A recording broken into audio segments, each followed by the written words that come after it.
ఇక ఫస్ట్ స్టార్టింగ్కి వస్తే ఏపీలో పెట్టుబడుల వెల్లువ అని మనం పదే పదే వింటూ ఉంటాం. మనం రీసెంట్గా కూడా డిస్కస్ చేసామండి.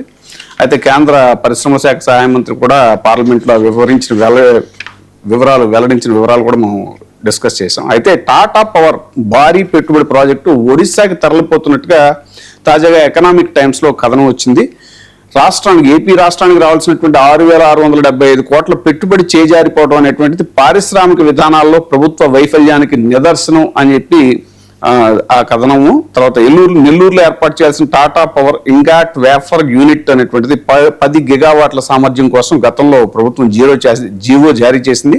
అయితే ఆ ప్రాజెక్ట్ ఇప్పుడు ఒడిశాకి తరలిపోతున్నట్టుగా వార్తలు రావటం అనేటువంటిది ఆందోళన కలిగిస్తోంది అనేటువంటిది వార్త. ఈ చర్చలో మనతో పాల్గొంటున్నారు జూపూడి ప్రభాకర్ రావు గారు, వైసీపీ రాష్ట్ర ప్రధాన కార్యదర్శి. సార్ నమస్కారం. సార్, జూపూడి గారు తీసుకునేలోపు ఒకసారి అసలు ఏంటి పెట్టుబడుల గురించి మనం పెట్టుబడులు కట్టుకదలేనా అనేటువంటి సందేహం వస్తా ఉంది. ఎందుకంటే 26 ఇప్పుడు చెప్పినట్టుగా 26 లక్షల 167 మొత్తం ఏదో భారీ స్థాయిలో 10 పెట్టుబడి ప్రాజెక్టులు తీసుకొచ్చేసాము అని చెప్పి గతంలో కూడా మనం దీని గురించి డిస్కస్ చేసాం. జితన్ ప్రసాద్ పార్లమెంట్ లో చెప్పిన వివరాలన్నీ ఏంటి అన్నట్లయితే 2 ఏళ్లలో మొత్తం 10 పెట్టుబడి ప్రాజెక్టులు కేవలం నమోదు అవటం వేరు, ఎంఓయూ చేసుకున్నా కూడా ఎగిరిపోవచ్చు అనేది ఇప్పుడు చాలా స్పష్టంగా మనకు తెలుస్తున్నటువంటి మాట. సో అలాంటి పరిస్థితులు ఈ ప్రాజెక్టుల మొత్తం అంచనా కేవలం 6,962 కోట్లు మాత్రమే. అయితే దానికి ఏదో భారీగా భూతత్వంలో నుంచి చూపించేసి అన్ని కోట్లు తెచ్చాం అని చెప్పని చెప్పుకున్నారు. అయితే ఇప్పుడు ఇంకొక పెద్ద జోక్ ఏంటంటే ఇలాంటి పరిస్థితుల్లో ఉన్నట్టుండి టాటా పవర్ అనేటువంటిది చంద్రబాబు నాయుడు గారికి బై చెప్తుంది అనేది ఎకనామిక్ టైమ్స్ లో వచ్చినటువంటి మాట. మరి ఆ రోజున టాటా పవర్ని మేము తీసుకొచ్చాము, చాలా కష్టపడ్డాం, ఇది చేశాను బీభత్సంగా విపరీతమైన మీడియాల్లో వాటిల్లో ఇట్లా హైప్ క్రియేట్ చేశారు కదా. అలాంటప్పుడు మరి ఈ వార్త నిజమేనా? ఎందుకు ఈ టాటా ఆంధ్రప్రదేశ్కి బై చెప్పింది? ఈ ఎకనామిక్స్ టైమ్స్ లో వచ్చినటువంటి కథనంలో వాస్తవాలు ఏంటి?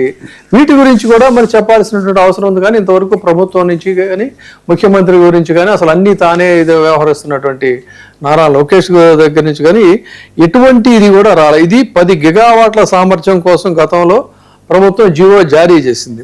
మరి ఎందుకు ఒడిశాకి? ఇక్కడ బాధాకరమైన అంశం ఏంటంటే ఇక్కడ మనం ఒక తెలుగు వాళ్ళుగా మాట్లాడుకునేది, జూపూడి ప్రభాకర్ గారు మీరు కూడా దీని మీద స్పందించాలి. ఒకప్పుడు యావత్ భారతదేశంలోనే ఆంధ్రప్రదేశ్ అంటే అన్నపూర్ణ. ఆంధ్రప్రదేశ్ నుంచి వెళ్ళినటువంటి పారిశ్రామికవేత్తలు కానీ, ఆంధ్రప్రదేశ్ నుంచి వెళ్ళినటువంటి శాస్త్రవేత్తలు కానీ, ఆంధ్రప్రదేశ్ నుంచి వెళ్ళినటువంటి రాజకీయ నాయకులు కానీ యావత్ దేశంలోనూ ప్రపంచంలో కూడా చక్రం తిప్పినటువంటి వాళ్ళు. తర్వాత సఫిషియంట్ ఎకనామిక్ స్ట్రెంగ్త్ ఉన్నటువంటి రాష్ట్రం ఆంధ్రప్రదేశ్. ఆ రోజుల్లో ఏమనుకునేవాళ్ళు అంటే ఇటు ఒడిశా, ఆంధ్రప్రదేశ్ పక్కన ఉన్నటువంటి ఒడిశాను, తర్వాత హర్యానా, బీహారు, ఈ రెండు కూడా భారతదేశంలో అత్యంత వెనుకబడినటువంటి రాష్ట్రాలు అని చెప్పుకునేవాళ్ళు.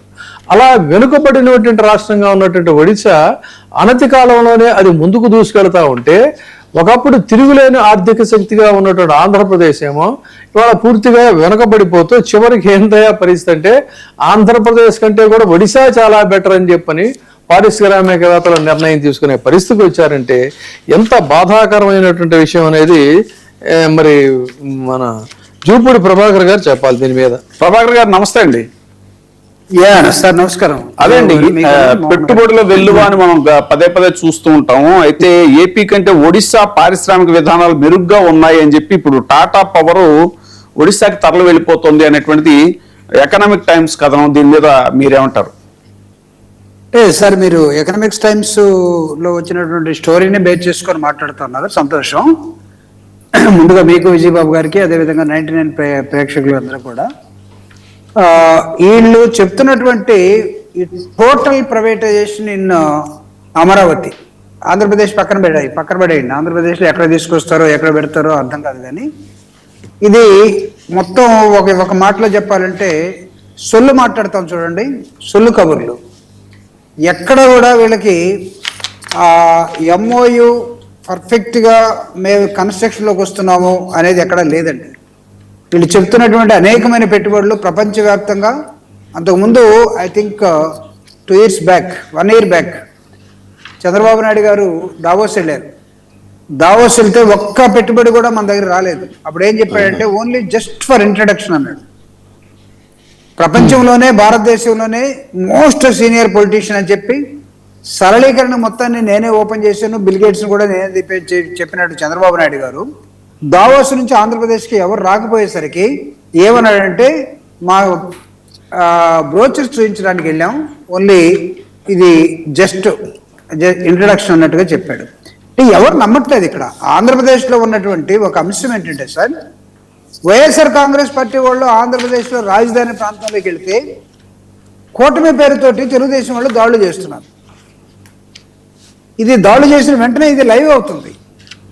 ఎవరైతే పెట్టుబడులు పెట్టాలనుకుంటారో ఏంటిది అమరావతిలో గందరగోళంగా తయారవుతుందట, దాడులు చేసుకుంటున్నారట ఒకరికొకరు.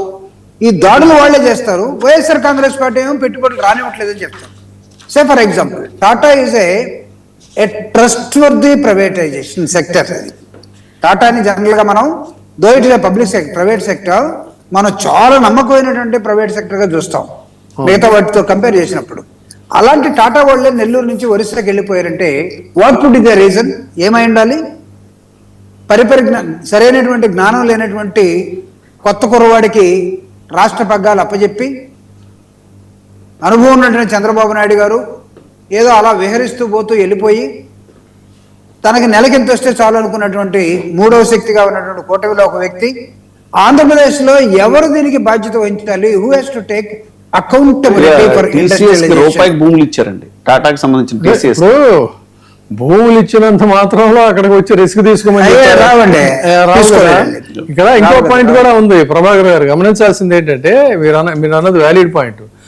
ఎవరైనా సరే పరిశ్రమలు పెట్టాలి అంటే అక్కడ అన్ని విధాలుగా కూడా అనుకూలమైన వాతావరణం ఉండాలి. ముఖ్యంగా చెప్పాలన్నట్టయితే సమాజంలో ఒక శాంతి భద్రతలు అనేటువంటి లా అండ్ ఆర్డర్ అనేటువంటిది ఉండాలి. అక్కడ ప్రజలు చాలా ప్రశాంతమైనటువంటి జీవనం గడిపే విధానం కావాలి.